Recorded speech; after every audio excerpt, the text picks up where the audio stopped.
Welcome back. This is the second half of Village in Motion, and I'm delighted this morning to introduce Leanne Smiley. You've been here for several years, Leanne. Almost, yeah. Who is the operational director of Certified Home Health, and she's going to introduce a new staff member. Yes, I'd like to introduce this morning Princess Jarrett. Princess is a registered nurse who, this is her fourth day, so she's very new to our community.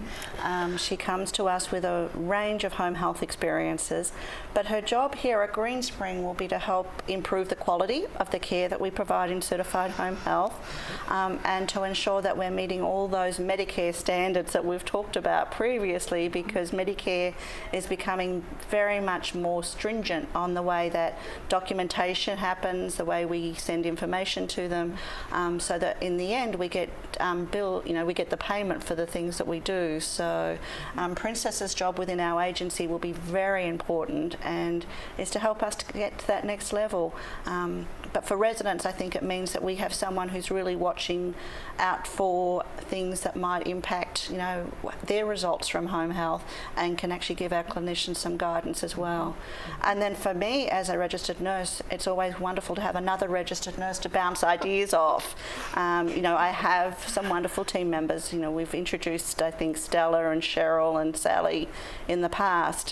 What is the size of your staff down there now? We're at 14, I think, at this point in time. Are you? We actually do have 2 new staff members starting within the next month, so we're actually going to be fully staffed very soon. I have a new speech therapist starting in 2 weeks. We haven't had a speech therapist for a while, so it'll be nice to be able to offer speech therapy services again. And then we'll also be starting a second full-time nurse, because we're very busy and people often see Stella running around the community all over the place, dragging her bag behind her. And so there'll be someone to help her as well, and that is one of our staff who has been with us for about 6 months. She's been here on and off, but she's made the commitment to come to us full-time, so that's a nice thing to happen. So we've got some great things happening in Certified Home Health at the moment. Leanne, is the demand for your services continuing to grow? It's up and down. It's like anything in healthcare. Fluctuates. Yeah, we from have month our to month. quiet periods where the weather's nice, there's not a lot going on. We have our busy periods, and this year our busy period was delayed a little bit, and I think some of that was the mild weather we had. But we're definitely seeing an increase at the moment on people with pneumonia, exacerbations of their congestive heart failure, some of those things coming through. So at the moment we're busy, which is a wonderful thing. Our staff love being busy, would rather be out there seeing residents than sitting doing paperwork exercises. But it does go up and down, and we definitely see an increase in the winter months and somewhat of a decrease in the summer months. But one thing can change that too, and it just depends on what's going on for our residents at the time. On average, how many residents per month, or let's say on a given day, what would be your average number of residents that you're seeing? Anywhere between 20 and 30. 20 and 30. If we're under 20, we're low. If we're over 30, we're starting to stretch our services.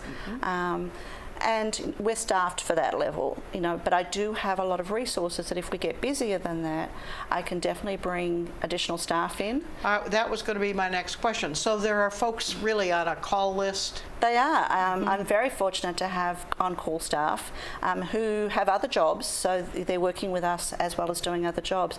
But when we get busy, they're able to sort of devote some of their time back to us. And in fact, just before I came up here this morning, our physical therapist is getting very busy at the moment.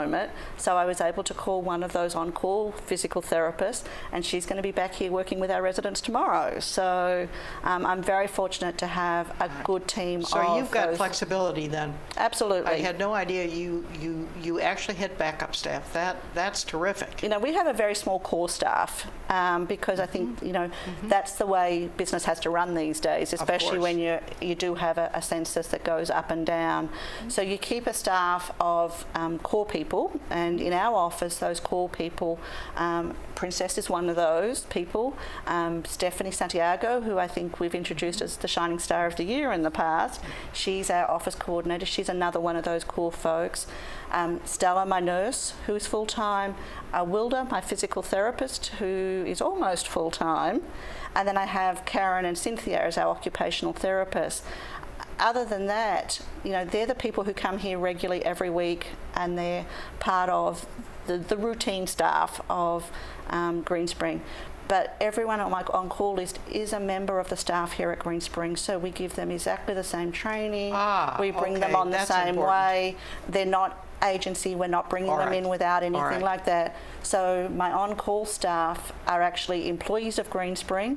They're entitled to any benefits of being an employee here at Greenspring, and our expectations of them are the same as any employee at Greenspring. So I think that hopefully gives residents some sense of security and confidence in us that these are people that we've vetted properly, we've put them through the employment process, they've made a commitment to us and our residents. Rather than someone who's just coming on in here doing a visit and drifting on out again. Well, or from an agency that may or may not vet as thoroughly as you do. Yeah, exactly. And I think that's one of the things that's very different about home health here at Greenspring in comparison to other agencies. We do vet our staff, and we commit to them in a way that is not always committed to for training and for follow-up. So we do an awful lot of training. We've just had some major Medicare changes, so we were able to bring everybody in and do 4 hours of online training on what the new forms looked like and things. And everyone was very receptive to that training, because I think we've made training and our improvement such a core piece of who we are as an agency. So it's wonderful to see people that we might not see very regularly come on in and do that training and be part of the team and the discussions. And then we also meet once a month with the whole team. So I bring those people who are on call in once a month, and we meet as a team, and the thing we discuss is quality of care, making sure that we're constantly improving what it is that we do. Because like any agency or any healthcare provider, we believe we do great care, but there's always lots and lots of room for improvement. Well, that's a nice attitude. I know that technology has been a bit of an issue for the ancillary health services. Does that remain something of an issue in terms of the fact that your record keeping is not computerized? It does. It's one of the challenges that we deal with on a day-to-day basis. We do have commitment that we will move off paper probably within the next 12 months. Oh, is that right? So there is I'm glad to hear actually that. movement in that direction. We are one of 9 home health agencies run by Erickson in different communities. I was going to ask you this. So there are 9 out of 18 or 20 communities that have a home health agency. That have home health. Okay. And so our objective for this year is to make sure that all agencies are doing things the same way, because you cannot have an electronic platform if everyone's doing things differently. Precisely. And the beauty of our agencies, but it's also one of the problems we're now facing, is that they grew organically. So they grew to meet the needs of the community and the things that happened. Unfortunately, that means that we use different forms, we use different processes, we use different So no everything else. standardization exists now. Absolutely. So our objectives for the first 3 quarters of 2017 are to standardise. Make sure that all 9 agencies are doing exactly the same thing. Are you going to change, or are they adopting your forms? I think we're taking the best of every agency. We've been very fortunate with some of the change that we've had happen over the last 12 months. We've been at the forefront of some of those changes. That's what I would have assumed. So for us, when they start talking about things that need to be changed, we've already made a lot of those changes. So it's not going to be as significant for our staff as it may be in other agencies within our network. But what they're really looking at is best practices, and that's, I know it's a buzzword that you hear around. No, but it would make sense. But we look at, what is Brooksby Village or what is Charlestown doing really well, pulling those practices, and then they'll become the standard practice for everyone. Who's making that determination? We work very closely with our corporate partners. Jeannie Potter is our VP of Home Health Operations, and Bettina Sanchez Perez, I think her name. Sorry, I always, Leanne, do you have a committee or group of you from the Erickson communities that look at this too? We do. We actually have all the operations managers get together Okay. once a month by phone, and we talk about those operational issues. All right. And so I have an opportunity once a month to get on the phone with my colleagues, even though we're coming back and forth every day individually. But once a month we get together as a forum. Princess will be part of that forum because we've brought our quality nurses into that forum, so that we're talking about the things that we need to do as a team to get where we need to go. And I think, for us, our objective is that by the end of this year, we're ready to, move on to that electronic platform and maybe do away with some of the paper, because we do feel like we chop a few trees down every day. At least ready for that. We are. Yeah. Where did you come from prior to Greenspring?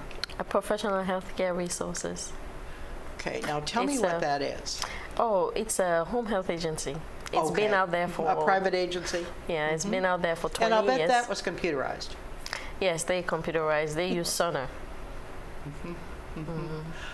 Okay, and how long were you there? For a year. For a year? Where did you come from originally? What's a country? Well, either that or, state or... Oh, Virginia. Here in Virginia. Yeah. Okay. And where were you educated? Where was your nursing? Where did you do your nursing degree? Here in Warrenton, in Virginia. Warrenton, Virginia. I think we're getting to, you've got a beautiful accent, and you come from somewhere else, like myself. I think we. No, do you? Do I come from somewhere else as well? So every time everybody in Virginia, I think up here. Everyone realizes my accent's not a Virginian accent. Gosh, I would never have guessed. And for those residents that know me, they know that I, originally did my training and everything in Australia, which is where I come from. So I think, Princess, she's trying to get to, where do you originally come from? Well, roundabout. Thank you, Leanne, for getting that clarified. Now, let me put it to you this way, Princess. Where did you come from? Okay, I'm originally from Sierra Leone, West Africa. And I got my bachelor's over there. Oh, you got your bachelor's over there. Okay. So you did associate degree nursing here? Right. Okay. Yes. Something we discovered once we started working together is both of us arrived in the United States in 1997, so we're on our 20th year here this year. 20th And year. so we arrived within months of each other, which is really quite, a coincidence when you think about it. Yes. Yes. Well, I think about 2/3 of Northern Virginia is from someplace else. So either foreign or I came here to college, to Virginia and college from the Midwest, and I was really considered a foreigner really? back in the 50s. Yes, I mean a Yankee, heaven forbid, but things have certainly loosened up that way. So you have both been here 20 years. Leanne, how long have you worked at Greenspring? I've been at Greenspring since October of 2015, so it's going on just on 16, 17 months, but feels like I've been here a lot longer because I've had the opportunity to get to know a lot of people. Yes, and you have. I definitely get around and people know who I am and we have the opportunity to talk. But in some ways it's been a short period as well because I'm still learning every day because I do things sometimes and I think I've never been here before, when you get into some of the hallways and things. So there's always opportunities to explore new things and do things a little differently. What are the biggest changes you've seen since 2015? I think I did start at a time where there was, a series of changes happening within the community. So, I think I was sort of at that end of a period where there'd been some people around for a long time. Yes. And over the time that I've been here, we've definitely seen a lot of people come and people go, which is part of the cycle of life, work life when you think about it, because people coming bring such fabulous ideas and such wonderful energy. So I definitely see that wonderful energy and those new ideas creeping in from those folks that have joined us, over the last 14, 15 months. We've had some restructuring. I think, restructuring is good, because if you don't change, you get left behind. And I think Greenspring is definitely always taking that look at how do we do things better and more efficiently, respecting the resources that we have, making sure that, we are respecting the residents' finance, the financial contributions, making it a wonderful place to live. And I think, we all play a role in that, regardless of the department that we're at. So for me, a lot of the pleasure has been working with, new people as they've arrived, listening to their ideas, incorporating their ideas into my own practice, and learning from them. Well, you certainly have a fine attitude about things. You're also expecting, one would hope, before too long, for a new resident life director. We are. And that person will be down with you all in the basement of and the lower level of Forest View. Yes, we're looking at how we use our space efficiently. As we know, our staff is growing, and we've got to find space, which is at a premium here in the community. Yes. It's also important that our resident life director is part of the ancillary health team, and that's where we are down on the terrace level in Forest View. Our hospice agency, our private duty home support, and certified home health are all in that area.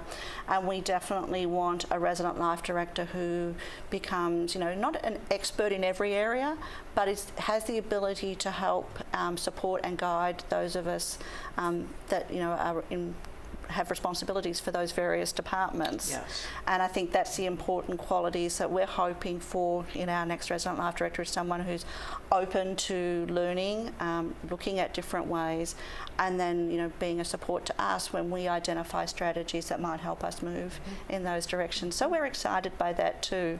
Moving and office changes and all that type of thing are challenging, but we're doing that very slowly, and we're working through that at the moment. So it'll be an ongoing project, I think, for a couple of months at this point in time. We still do not have a hospice director, is that correct? We don't. We are in the process of interviewing for an operations manager for hospice. We use the term operations managers these days rather than clinical managers. Yes, I had been familiar with that. Yeah. That's a new term, isn't it? When I first started, I was the clinical manager for certified home health. I'm now the operations manager for certified home health, and it's going to be the same with hospice. We're hiring a hospice operations manager, and that's because our role these days is not just clinical. We're also looking at quality, we're looking at financials, we're looking at the regulatory issues that come along as well.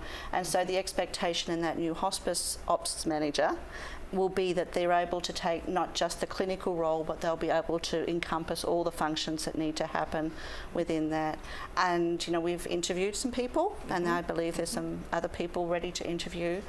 So we do hope to fill that one soon, and that will help to ensure that we have continuity and that the staff are supported who need that support. But as you know, the hospice team is a very close, wonderful team, and the nurses and social workers and our corporate partners have really helped to pull that together during the absence of someone in that role. Yes, that all of these are such important functions. They are. Well, I see our time is coming to a close here. Princess, we're delighted to have you, and welcome to Greenspring. Thank you. We'll I'm delighted to be here. Good. And we'll look forward to a long tenure on your part, and your part too, of course, Leanne.